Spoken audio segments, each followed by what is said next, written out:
Hello, and welcome to Overthrow Disc Golf's first ever disc review. Today we're throwing the Reactor. Let's get throwing.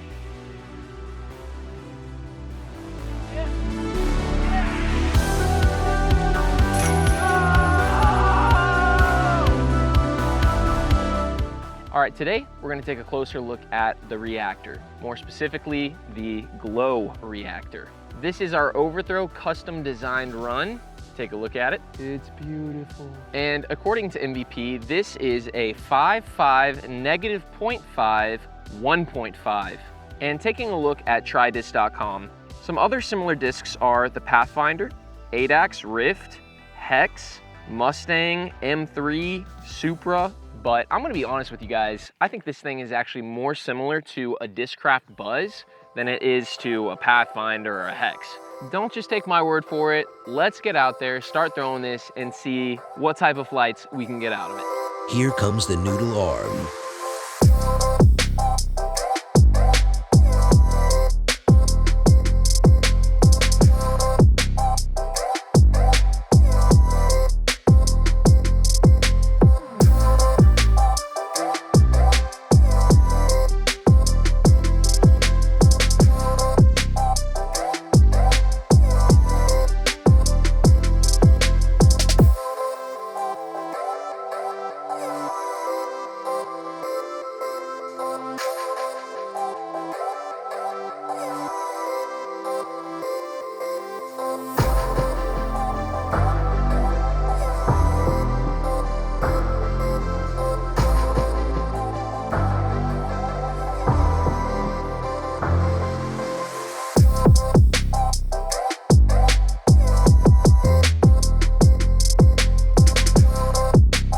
How about the big one?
Hey guys, I'm Dakota. When you order these beautiful discs, I'll be the one that is running the shop, getting them to you. I'm going to be representing us Noodle Arm folk. My max distance is about 325 or so. So this is going to be representative of you intermediate to low advanced or rec.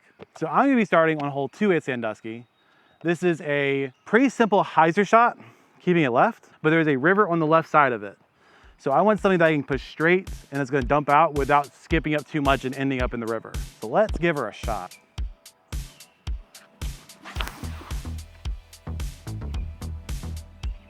Yeah, I think so. Yeah, Dakota's pretty good. that's why these discs are fantastic. It's the exact shot for them. All right, on to Hole 5. Hole 5 is Sandusky. This is about 280 to 300 feet from the tee. It's a decent shot. Right now I'm behind the tree and I need to get it up to the basket, but it's a drop off probably 10 feet behind it. So again, want something that's going to not glide too far, drop, and keep me close. My forehand is my weakest part of my game, and this is really good for keeping a good amount of hyzer on it and not torquing over too much. So let's give her a run. Wasn't bad. It's a good run. Easy putt. Boom, another easy tap out. So we're gonna be back to 17 for another approach case. All right, we are at hole 17. This is pretty much where I generally land on a decent drive. We're about 140 out, road OB right behind it.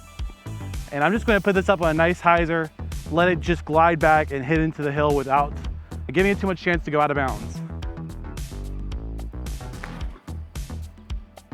Get there? Oh my gracious. We are inbounds. We got a little bit of a trickle roll off of this hill. That's actually one of the first times I've ever had that happen. We're just gonna give ourselves our relief and make a putt. Boom, easy birdie for this very soft par 4. So those are the use cases I have for this disc. So if you're in my range of throwing, this is what it's gonna do for you pretty well. We're gonna kick it over to Mikey to show what the big arms can do with it. Out here at Sandusky, hole 1. Come take a look real fast. We got straightaway 261 feet. I'm thinking I wanna throw a forehand over the trees to the left here. And the reason I'm gonna pick this is I want something that is a little bit more forgiving. If I don't quite hit the angle right, I know, of course, with mid-ranges, it's not gonna go too far left, too far right. This is a little bit more torque resistant than my other mid-ranges. So this is pretty much the perfect shot scenario for me. And let's see how it goes. Yeah, there's the resistance. And that's a great shot. I need to actually throw this more often on this one. As you can see, I am parked as I thought I'd be. So we're gonna head to hole, what did we decide it was? 6. We are at hole number 6. This is pretty straightforward. I'm trying to make sure I don't go too far left here, hence the mid-range. 268, that should be right in my range. If I put it high enough on a little bit of hyzer, I should be able to get there. And the reason I choose this over a normal mid-range is it kind of reminds me of the Buzz and the fact that it has less glide, which for me is good because I find myself with the Pathfinder, I'll just overthrow. I will overthrow the hole, go figure. It just likes to go. And so this will dump a little bit more. And let's see if I can get it first try. So let's see. That one felt the best. So we'll see where all 3 of those are. I think I actually got a pretty similar spot out of all of those. So as you can see, really the only thing that changed was the distance, and I think the height that I put them at is what determined that. So higher for me, the better. Dumps a little bit shorter. So let's just tap out and see if we can't get this birdie with tripod in hand. As you can see, worked out great. Let's head to the next hole. Hole 14. Okay, that was a little dizzy from that. My goal here, it's a little bit uphill, 237 feet. Plays kind of like 300, just because it's that slight uphill grade. I am gonna be throwing a forehand hyzer. I want it to flip up to flat. That's my worst fear with mid-ranges, is that I'm gonna accidentally torque it over to the left. So that's why I picked this bad boy. This bad boy, right up the gut. This is actually gonna be a tough shot to execute well, but let's do it. That's it. I'll at least take that one. We landed decently close. As you can see, I got the desired flight out of the disc, and that's all I care about. I don't typically park this hole. I just want something on the fairway that gives me maybe a look at birdie. Yeah, let's just drain this and wrap it up. So those are my 3 use cases for the Reactor. Definitely a great addition to my bag, but let's be honest, the real reason that we're bagging this is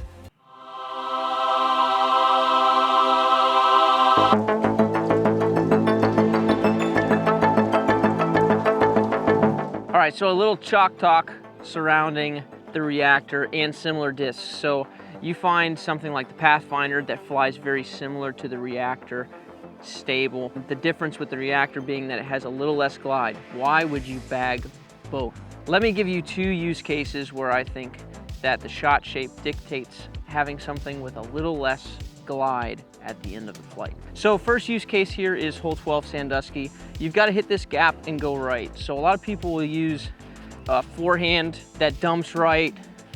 Some people will use a putter, try to get it to flip over, or something understable. The reason that I wouldn't advocate a forehand is because you'll end up in this right stuff. Same thing with something too understable. You can make the corner, but it's going to continue to turn. And a putter, you have to hit pretty perfectly to get the angle control that you want and get down here. I would prefer and recommend something a little more overstable, pushing this back line. And now by the time it starts pushing this right tree line here, it's fighting out of it. So you don't finish more right. Now that's just the play for birdie. Of course, you can just try to make the gap with a forehand or whatever, but this is more of the kind of advanced application of why to use a disc like the Reactor. That's good.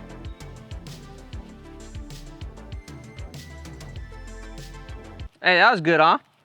Okay, on to my second use case here. Now, second example, here at Sandusky, hole 18. We've got a straight shot, but these tree branches here are very low ceiling. So if you try to throw something just straight at it and give it the height that you need to get there, very likely that you'll run into the ceiling. So you can take something stable or even a touch over stable and put it on a little anhyzer, and the anhyzer is going to cut the height out of the flight so you can get under those early branches. With this low glide and the stability of the disc, it'll then fight back in hyzer and give you the height on that hill. And if you're a little bit low, it's okay because you'll get a little skip towards the basket if you're coming in on this angle here. So let me try to show you why I would not throw just a pure straight shot here, but maybe just a touch anhyzer with this disc. All right, first time's a charm.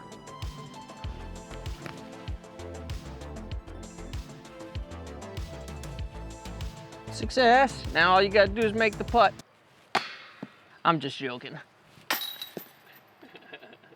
Consider using the same stability disc with less glide if you need it to pan out at the end, or if you need to put some anhyzer or something on it in the beginning and you need it to pop up earlier than the longer, straighter flying version of the same stability disc. Guys, thanks for watching. If you liked the video, be sure to comment down below what you liked about it. Also, if you have anything that you would like to see in future reviews, please comment that down below as well. We are going to be doing more of these reviews coming up soon. If you would like to support us, help support our channel, please consider checking out these reactors on overthrowdiscgolf.store. We're looking to put out more of these reviews, and we want to make them as comprehensive as possible so that you guys are getting the most detailed disc reviews and hopefully nothing is left out. So I'm going to need your help in the comments below. Thanks for watching. We'll catch you in the next one. Peace.